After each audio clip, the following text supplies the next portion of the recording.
Morning, day 2 এট কোচবিহার। আগের দিন গিয়েছিলাম কোচবিহারের মদন মোহন মন্দিরে, আজকে যাব হচ্ছে রাজবাড়িতে। তো চলো রাজবাড়ি গিয়ে দেখা হচ্ছে। রাজবাড়ির সাইডের ছোট গেট দিয়ে ঢোকার সময় দেখলাম ডান সাইডে শালপাতার তৈরি হ্যান্ডমেড ব্যাগ, সুন্দর না? সাইডের ছোট গেট দিয়ে ঢুকেছি কারণ মেইন যে গেটটা আছে সেটা হচ্ছে বন্ধ ছিল। ওটা হচ্ছে অকেশনালি বা কোনো শুটিং ফুটিং হলে দেন খোলা হয়। তো ফার্স্টে আমরা গিয়েছিলাম যে টিকিট কাউন্টারে। ভাই ক্যামেরা ধরতে বলে গায়েতে চুলকানি কেন ওঠে আমার মাথা কাজ করে। বেসিক্যালি কি বললো তো, মানে আমি যেখানে যাব ঘুরতে সেই জায়গাটা না ক্যাপচার করে রাখতে আমার ভীষণ ভালো লাগে।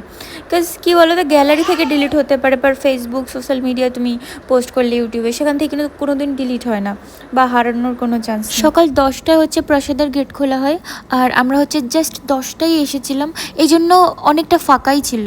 প্রাসাদের বাঁদিকে কিন্তু পুকুর রয়েছে, আর রয়েছে সামনে তো দেখতেই পাচ্ছ চারিপাশে সুন্দর একটা পরিবেশ, উদ্যান। চলো রাজবাড়ির ভিতরে যাই।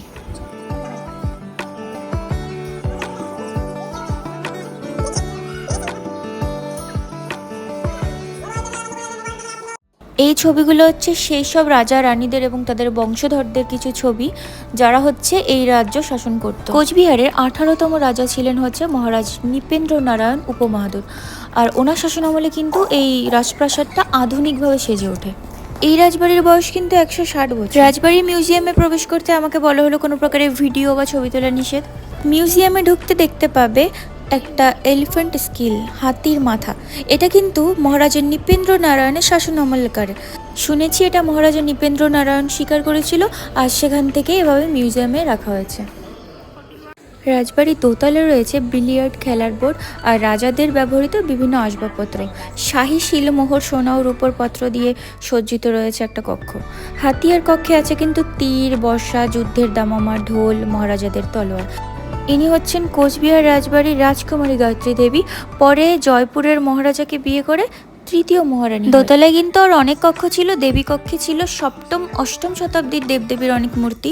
সেখানে আমার ফোন অ্যালাউ ছিল না, দ্যাটস ওয়াই আমি ভিডিও করতে পারি। এই রাজবাড়ির কিন্তু আরেকটা নাম আছে, ভিক্টর জুবিলি প্যালেস, যেটা 1887 সালে মহারাজা নৃপেন্দ্র নারায়ণের শাসনামলে নামকরণ করা হয়। সেই সময় ক্লাসিক্যাল ওয়েস্টার্ন শৈলী দ্বারা গঠিত হয় দোতলা ভবনটা, যার আয়তনে প্রায় 51,309 বর্গফুট, যার দুই ধারে নানা রকমের গাছের সম্ভার দেখতে পাওয়া যায়।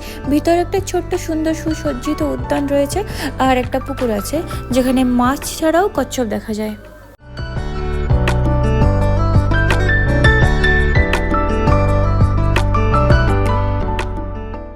ট্রেনে করে নিউ কোচবিহার স্টেশনে নেমে সেখান থেকে কিন্তু টোটো করে আপনি কোচবিহার রাজবাড়িতে পৌঁছতে পারবেন, অথবা শিলিগুড়ি থেকে বাসে করেও আপনি কোচবিহারে পৌঁছে রাজবাড়ি দর্শন করতে পারেন।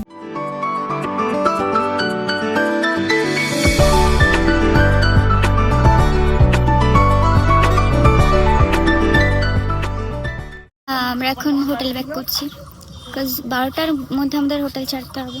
দেন নেক্সট হচ্ছে আমরা মেবি লাটাগুড়ি যাব, জঙ্গল সাফারি তোমাদের সঙ্গে শেয়ার করবো। ওকে, আমরা এখন হোটেল ব্যাক করছি, পরে দেখা হচ্ছে।